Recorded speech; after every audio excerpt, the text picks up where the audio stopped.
২০ বছর পর কাল কক্সবাজার যাচ্ছেন প্রধানমন্ত্রী তারেক রহমান।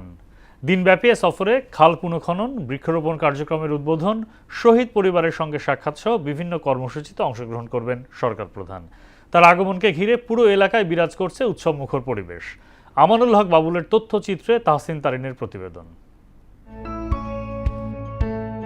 সরকার গঠনের পর প্রধানমন্ত্রী হিসেবে তারেক রহমানের এটিই কক্সবাজারের প্রথম সফর। সূচি অনুযায়ী শনিবার সকাল 8:30টায় ঢাকা থেকে রওনা হয়ে সকাল 10টায় আকাশপথে কক্সবাজার পৌঁছাবেন প্রধানমন্ত্রী। বিমানবন্দর থেকে সরাসরি কক্সবাজার সদরের পিএম খালিতে সাবেক রাষ্ট্রপতি জিয়াউর রহমানের খনন করা পাতলিখাল পুনঃখনন কাজের উদ্বোধন করবেন সরকার প্রধান।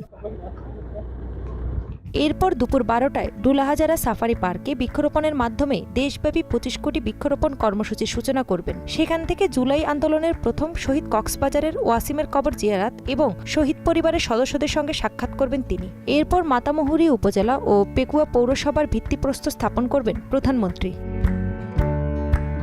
এদিকে প্রধানমন্ত্রীর এই সফরকে কেন্দ্র করে স্থানীয় ও দলীয় নেতাকর্মীদের মাঝে ব্যাপক তৎপরতা ও প্রাণচাঞ্চল্য শুরু হয়েছে।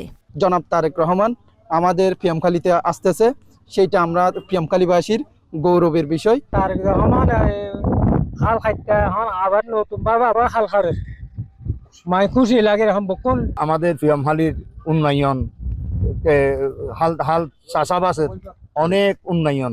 ইতোমধ্যে জেলা প্রশাসন ও সংশ্লিষ্ট কর্মকর্তারা খাল এলাকা পরিদর্শন করেছেন। চলছে মঞ্চ নির্মাণ, নিরাপত্তা ও অন্যান্য প্রস্তুতির কাজ। এলাকাবাসী খুবই আনন্দিত, উদ্বেলিত এবং আমরা অধীর আগ্রহে আমরা অপেক্ষা করছি যে আমাদের প্রধানমন্ত্রী এখানে আসবেন এবং পাতিলি খালটা পুনঃখনন করে দেবেন। এদিকে প্রধানমন্ত্রীর সফর সফল করতে সকল প্রস্তুতি সম্পন্ন হয়েছে বলে জানিয়েছেন প্রশাসন। প্রতিটি কর্মসূচি ঘিরে এবং আমাদের মাননীয় প্রধানমন্ত্রীর আগমনকে সামনে রেখে আমরা কক্সবাজার জেলা পুলিশ সহ আমাদের অন্যান্য যারা আইন শৃঙ্খলা বাহিনী আছে এবং এর জন্য আমরা সর্বোচ্চ নিরাপত্তা ব্যবস্থা গ্রহণ করেছি। স্থানীয়দের প্রত্যাশা, পাতলি খালের পুনর্জাগরণের মাধ্যমে আবারও সেচ সুবিধা বাড়বে, উপকৃত হবেন হাজারো কৃষক এবং কৃষিভিত্তিক অর্থনীতিতে যুক্ত হবেন নতুন গতি। তাহসিন তারিন, মোহনা সংবাদ।